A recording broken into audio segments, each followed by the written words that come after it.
Nutmeg 2 Palmetto out here at one of my old haunting grounds, Black Hog Brewing Company. Got some special guests to go over some of the beer here, some of the general fun you'll see at Black Hog. So stay tuned, we'll go over the beer, we'll talk some memories, we'll talk about Connecticut beer right after the intro.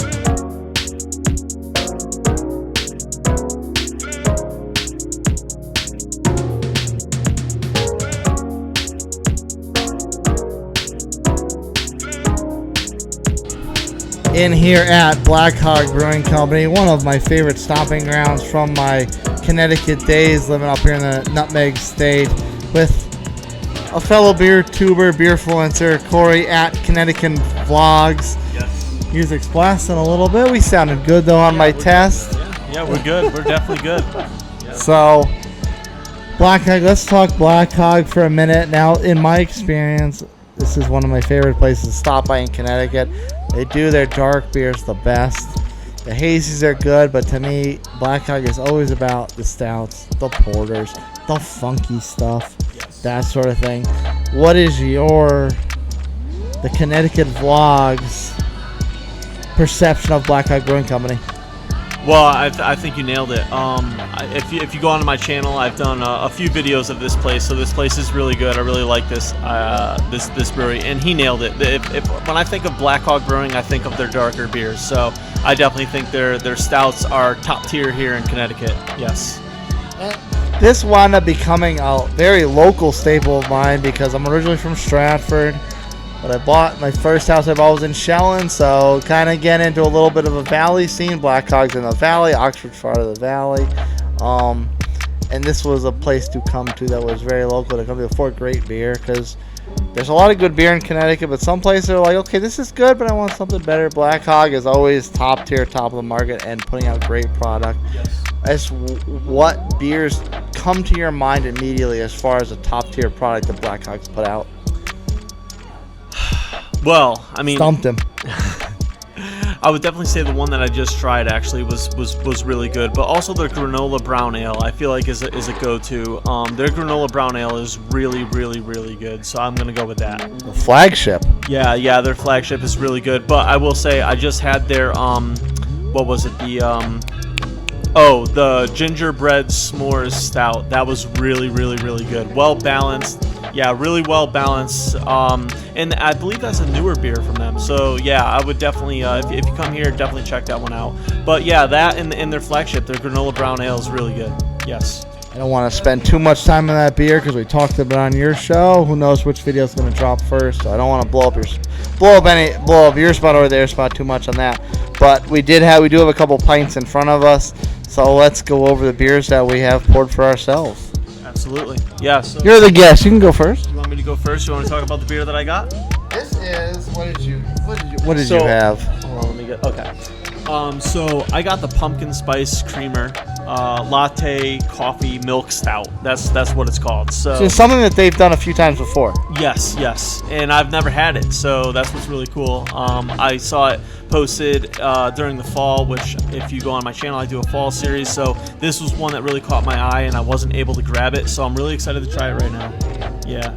Yep. Of course, keeping up with the Joneses, pumpkin beers are always the thing to try as this time of year and that sort of thing. So excited to see if it stacks up with the Joneses, so to speak, with the regular run-of-the-mill pumpkin beers that always come out. Yes. In general in the craft beer industry, but particularly so in Connecticut because it's New England, because it's pumpkin, because it's fall. People think of New England, they think of fall. So let's go with it. Yeah. The floor is yours, sir.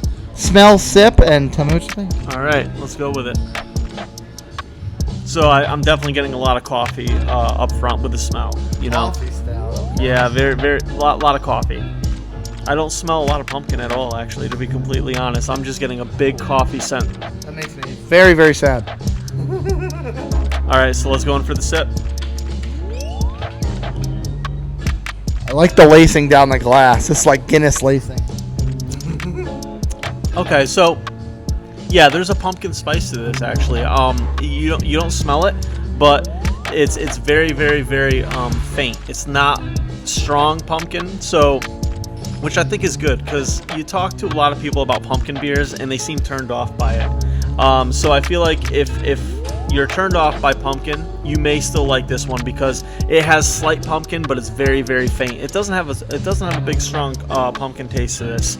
It's a lot of coffee, and it's also smooth. It's a milk stout, so it makes sense. It's super, super smooth, a lot of coffee with a slight amount of pumpkin. That's what I'm getting.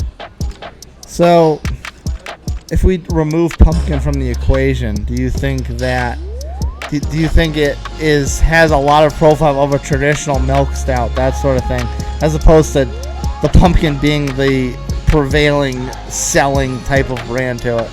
Yeah, I would definitely consider this more of a coffee stout. The pumpkin's more of an aftertaste. If I were to drink this and somebody didn't tell me what it was, I would not think it was a pumpkin beer. I would think that it'd be a coffee stout.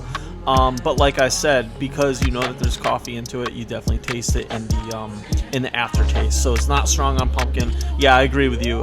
This reminds me more of like a coffee stout. How do you like, and I know you've gone over some pumpkin beers on your own channel in the past, how do you like your pumpkin beers? Do you like the pumpkin up front and center and noticeable, like, okay, this is a pumpkin beer, this is pumpkin? Or do you like it more of that subtle aftertaste, kind of, it's there, I know it, but it's not taking the beer over? I like them both, but I definitely prefer the one that has a very strong pumpkin taste, just because it's a seasonal thing and you really have to embrace it. You have to embrace the pumpkin. That's my whole thing. So if this is any information for you guys or any interest, my favorite pumpkin beer in Connecticut is the Pumpkin Spice Creamer by Thurs-Fri Brewing. Even the dogs like it, you know. But yeah, Thurs-Fri Brewing, Bristol, Connecticut. They make the best pumpkin beer I've ever had in Connecticut. Pumpkin Spice Creamer. And it's one of those ones where you're even going to take the glass, do the cinnamon sugar rim. What they do at the brewery is they actually dip it in honey and then cinnamon sugar. So That's got to help it stick. oh, it's so good. It's so good. It's so good. But yeah, I'm a big fan of, if you're going to make a pumpkin beer, I want it to be pumpkin. Yes. All right, what I got, reference my little cheat sheet, one sheet right here.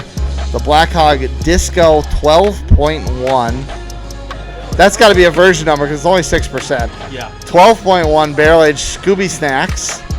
Scoby Snacks. This is a collaboration between Black Hog and Kent Falls and Kinsman. Kent Falls is out in Kent. Yep. Kinsman's up in Southington. Thank you. Bright and funky beer with a hint of ginger in the background. Drinks like a hybrid of ... What does that mean? Let's find out. Very funky smell, a little bit of sour. Oh yeah. Oh yeah. Getting a lot of sour. Yeah. Yep. But not sour like fruit, sour like funk. Yeah, yeah. Like yeah, a saison. Yes, exactly. Yes, like a funk. Almost like it's a sour from the yeast. It's like a yeasty sour. True. Very good. Good point. Good point. Yeah. We know what we're doing.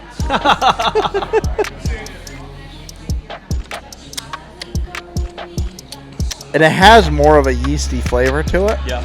There's not a lot of funk in the flavor. It's a lot of traditional type of fermenting yeast type of flavors. And it's mild. I mean, 6%, you expect things to be mild. But there's nothing there's nothing jumping out at you that's going to offend you a lot. And I feel like with sours, with saisons, people do get offended by that taste palette a lot. Yeah, they do. And like I said, I want to also make this a little clear that when it comes to sour beers, a lot of people think it comes from the fruit that they're brewing in their beer, but the sour actually does come from the yeast, so that's why I said yeasty sours. If you look at the sours, it's the yeast that's actually kind of like spoiled. That's what it is. It's like spoiled yeast. That's where you're getting your sour taste from. So Yeah, when you said, not like a fruity sour, there is a difference. There's a difference between like eating a lemon and then having something that's like a yeasty sour. It's just spoiled yeast and it creates a sour taste, and that's what it smelled like. So that funk, it is funk. It's spoiled yeast. Yeah. And that spoiled aspect makes a lot of sense because in my travels down South Carolina, I've had the privilege to speak with a lot of brewers, and the hazies that we all love so much, they're actually they're hazy because they're just the spoils from the bottom of the vat. Yeah. And it's like this beer that is so takes over, everyone loves them, everyone wants them. It's actually just garbage. Yeah, and like you said too, the hazies, most beers are considered unfiltered. You can make a hazy IPA look not hazy if you just let it sit in the fermenter long and let everything just go down to the bottom. Really, hazy IPAs are just like the yeast and everything kind of just not settling yet, and they can it immediately. And that's why when you open up a can, you'll get some stuff at the bottom of the can. Like I know if you get Heady Topper from Alchemist, they say drink out of the can. You don't like Heady Topper? I hate Heady Topper. Wow, that's crazy. That's a New England staple. Oh my God. I respect it though. But yeah, if you read their can, it says drink out of the can, and it's because everything's kind of settled down at the bottom. But if you give it a little stir, pour in the glass, it becomes really hazy. So yeah, you're right. Maybe that's why I don't think I've ever drinking a Heady Topper out of a glass before. It's always been canned to me. Yeah, I would definitely pour it into a glass. They tell you not to, but I don't agree with that. They tell you not to because there's a lot of stuff at the bottom of that can, and I think they're just worried that it might gross people out. But really, you want that stuff mixed in with your beer because that's what creates the haziness. So yeah, I would definitely pour it into a glass. That's just my recommendation. All right, maybe the jury may still be out on Heady Topper. I thought this was a closed case for many, many years. All right, so we talked a little about the beer we've had here. We talked to people know my brand. Let's talk about your brand. What is the Connecticut Beer Vlogs? What is the brand that you promote as part of your shows, your videos, your social media presence? So Connecticut Vlogs is just, the word Connecticut, I want to start off with that. It's just someone who's born and raised in Connecticut. That's what a Connecticut is. So yeah, I do a lot of beer in Connecticut, but I'm also working through New England too, so from Connecticut up to Maine. But yeah, I do a beer review every Friday called New England Brew with You, just trying to find the best beers here in New England. And on Saturdays, I will go out to breweries, do vlogs, interview the owner, the brewmaster, try some beers with them. So I do that on the weekends. And also, I do giveaways about once a month. So if you subscribe to my channel and you go and follow my Instagram, Connecticut_vlogs, you see a giveaway post, just tag 3 friends and you're automatically entered. So yeah, that's what I do. Just drink beer, go to breweries, talk to owners and brewmasters, find out what's going on in the state of Connecticut and all of New England. All right, so Connecticut is, of course, my homeland, as the first part of my name suggests. But you're up here, you're making a name for yourself up in this neck of the woods. So, top 5 Connecticut breweries. And we spoke off air. I'm taking 12% off the table. That is they are a contract brewer. So 12%. I love what you do. I love what you do for the community, for the industry, for the community. So I'm taking them off the table. Okay. So top 5 breweries in Connecticut. So when you say you're taking 12% off the table, you mean like anything from them, like Abomination and all that, gone? 12% brand. Yes. Okay. Any brewery that goes through 12% that does not have a storefront, they're off the table. All right. So like Fat Orange Cat, not off the table because they have a storefront. Okay. So let's start this. This is going to be a kind of a controversy, but I think you might like my answer because they do have a storefront. So I'm going to say my number 1 brewery, my favorite, is definitely Firefly. I love Firefly. Big heart for them. So Firefly, that's 1. I'm going to go with Fox Farms, 2. I'm going to go with Still Hill.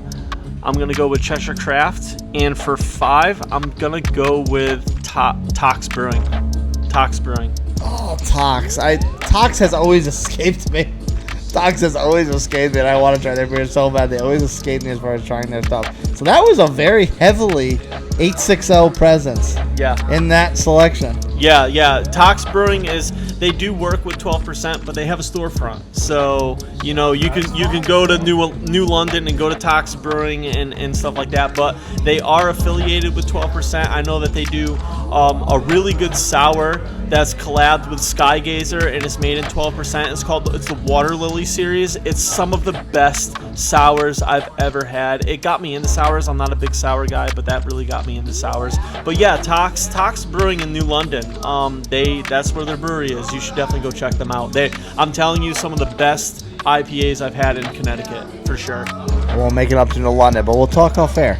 Yeah. Have a little arrangement. So that opens up an interesting point of conversation. So you say that got you into sours. So what are the styles that you gravitate towards? Well, I mean, I love my hazy IPAs, but I'm also. Well, you're from Connecticut. I guess that makes sense. I'm also a seasonal drinker. So yeah, when it comes to fall, I don't drink a lot of hazy IPAs. I'm drinking a lot of fest beers, Oktoberfest, pumpkin beers. In the wintertime, I'm drinking a lot of stouts, porters, those thicker beers. But if you were to ask me my favorite beer, it's a hazy IPA. But even me being a hazy IPA fan, I still get sick of them in Connecticut because they're everywhere. So yeah, that is my favorite style, but it's also a style that can get old really quickly here. So you do not subscribe to #It's Always Stout Season. No, definitely not. I drink stouts when I'm ice fishing. Ice fishing? Is there ice fishing in Connecticut? I always thought Connecticut too far south to ice fish. That's an upstate New York thing. Oh no, you could ice fish. 3 inches is fine. You just got to be careful when you walk, but you'll be good. Weight proportion. Go on a diet before you go ice fishing in Connecticut. You don't need a gas powered drill. You just hand crank it, you'll be fine. You could punch through the ice, you'll be great. Handsaw. Cut that ice nice. Just go to REI, grab yourself a handsaw, you'll be fine. That's right.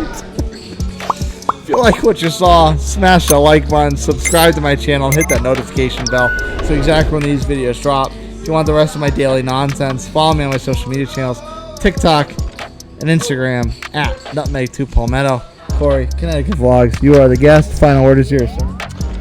Yeah, I mean, if you could just go to my channel, subscribe, follow me on Instagram, that'd be a big help, man. I mean, like what you and I do, going out to breweries and drinking, it's fun, but it's a lot of work too, So for a side project. Yeah, no, it is. Especially me, like working in a manufacturing shop 60 hours a week and then doing this. I do this out of the love for the beer community. So yeah, a follow and a subscribe would really help me, and I greatly appreciate it.